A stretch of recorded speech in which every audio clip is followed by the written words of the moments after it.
इस वक्त बड़ी खबर यह है कि गौतम अडानी के मामले पर अब कांग्रेस के पूर्व अध्यक्ष और मौजूदा सांसद राहुल गांधी ने प्रधानमंत्री नरेंद्र मोदी पर सीधा निशाना साधा है। उनका कहना है कि प्रधानमंत्री नहीं चाहते कि संसद में इस मामले पर चर्चा हो, लेकिन देश को यह पता तो चलना ही चाहिए कि अडानी के पीछे कौन सी शक्तियां काम कर रही हैं। उनका कहना था कि वो 2 से 3 साल से अडानी का मुद्दा उठा रहे हैं, लेकिन सरकार सुन नहीं रही है। लाखों करोड़ों का भ्रष्टाचार हुआ। राहुल गांधी ने यह भी कहा कि सरकार पूरी कोशिश ये कर रही है कि संसद में अडानी के मुद्दे पर चर्चा न हो सके। सरकार को संसद में इस पर चर्चा की अनुमति देनी चाहिए, ये मांग भी कांग्रेस लीडर राहुल गांधी ने की है। अब देखना, पूरी कोशिश होगी और ये सरकार नहीं, मोदी जी पूरी कोशिश करेंगे कि पार्लियामेंट में अडानी जी का डिस्कशन ना हो जाए। उसका कारण है, कारण आप जानते हैं। तो पूरी कोशिश होगी कि अडानी जी पे डिस्कशन ना हो। मैं अब 2-3 साल से ये मुद्दा उठा रहा हूं और मैं चाहता हूं कि इस पे डिस्कशन हो और दूध का दूध, पानी का पानी हो जाए। जो लाखों करोड़ रुपए का भ्रष्टाचार हुआ है, जो हिंदुस्तान का इंफ्रास्ट्रक्चर कैप्चर किया गया है, उसके बारे में डिस्कशन हो और अडानी जी के पीछे कौन सी शक्ति है वो भी देश को पता लग जाए।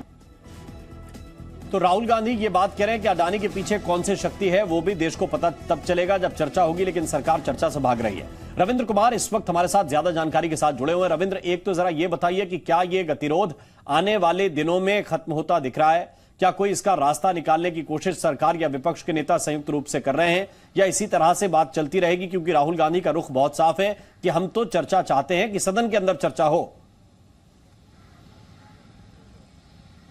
बिल्कुल, जो जानकारी मिल रही है कि कल से ये बहस शुरू हो जाएगी, क्योंकि कई विपक्ष के नेताओं से उनसे भी चर्चा हुई। उन सभी का कहना है कि कल 11 बजे से ये डिस्कशन शुरू होगा।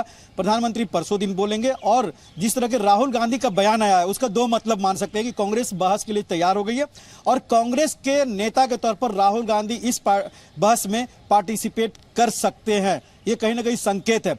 तो कल से बहस भी होगी, प्रधानमंत्री उसका जवाब भी देंगे और राहुल गांधी कांग्रेस के नेता के तौर पर इसमें पार्टिसिपेट भी करेंगे। हो सकता है वो बहस में अपनी बात रखें और जाहिर सी बात है, देखिए राष्ट्रपति के अभिभाषण पर बहुत बड़ा एक रोड मैप होता है। बहुत कोई भी विषय आप उठा सकते हैं, इकोनॉमी से रिलेटेड हो, सिक्योरिटी से रिलेटेड हो, कुछ भी ऑपोजिशन उठा सकता है। अगर आर्थिक मामले को उठा रहे हैं तो उसमें गौतम अडानी का मसला भी उठ सकता है, जैसा कि राहुल गांधी और कांग्रेस के नेता कह रहे हैं। रविंद्र, मैं आपके पास लौट कर आ रहा हूं, क्योंकि इसी से जुड़ी हुई एक और खबर यह है कि कांग्रेस के नेता जयराम रमेश के ट्वीट पर संसदीय कार्य मंत्री प्रहलाद जोशी ने पलटवार करते हुए कहा है कि कांग्रेस की दिलचस्पी सदन चलाने में बिल्कुल भी नहीं है।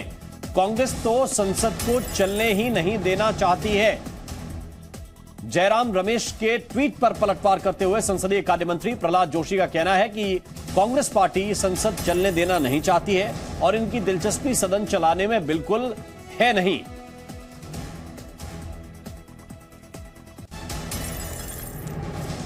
उधर कांग्रेस नेता प्रमोद तिवारी ने सरकार पर हमला बोला और कहा कि सरकार ने अडानी की तिजोरी में 130 करोड़ लोगों का भविष्य धकेल दिया। वहीं शिवसेना नेता प्रियंका चतुर्वेदी ने कहा कि जेपीसी लागू होने तक प्रदर्शन जारी रहेगा। तो दोनों तरफ से जो रिएक्शन है वो आने शुरू हो गए हैं। एक तरफ प्रियंका चतुर्वेदी हैं जो शिवसेना की सांसद हैं, उनका कहना है कि जेपीसी लागू होने तक, जेपीसी यानी कि ज्वाइंट पार्लियामेंट्री कमेटी बनने तक प्रदर्शन जारी रहेगा। तो प्रमोद तिवारी कह रहे हैं कि 130 करोड़ लोगों का भविष्य अडानी की तिजोरी में डाल दिया गया। 130 करोड़ लोगों का भाग्य गिरवी रख दिया गया है अडानी की तिजोरी में। हम देख रहे हैं, सारी दुनिया देख रही है कि क्रैश हो रहा है। सरकार अगर लगता है कि उससे कोई गलती नहीं हुई है, वो दोषी नहीं है, तो सरकार हमेशा सदन के प्रति उत्तरदायी होती है, पार्लियामेंट के प्रति उत्तरदायी होती है। चर्चा कराएं। ये जब तक कंटिन्यू करेंगे जब तक जेपीसी का गठन नहीं होता है।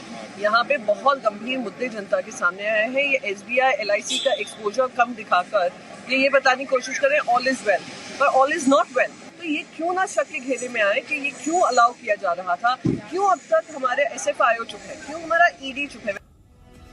तो अडानी के मुद्दे को लेकर विपक्ष के तमाम सांसद हल्ला बोल कर रहे हैं। आपको कुछ और विपक्षी नेताओं की प्रतिक्रिया सुनाते हैं। डर रही है क्योंकि वो चाहती है कि ये भी मुद्दा नहीं उठना चाहिए, चर्चा नहीं होना चाहिए, इसको किसी ढंग से अवॉइड करना चाहते हैं और वो रिकॉर्ड में नहीं लाना चाहते हैं। कब तक ये जारी रहेगा प्रोटेस्ट आप लोगों का इस तरह से?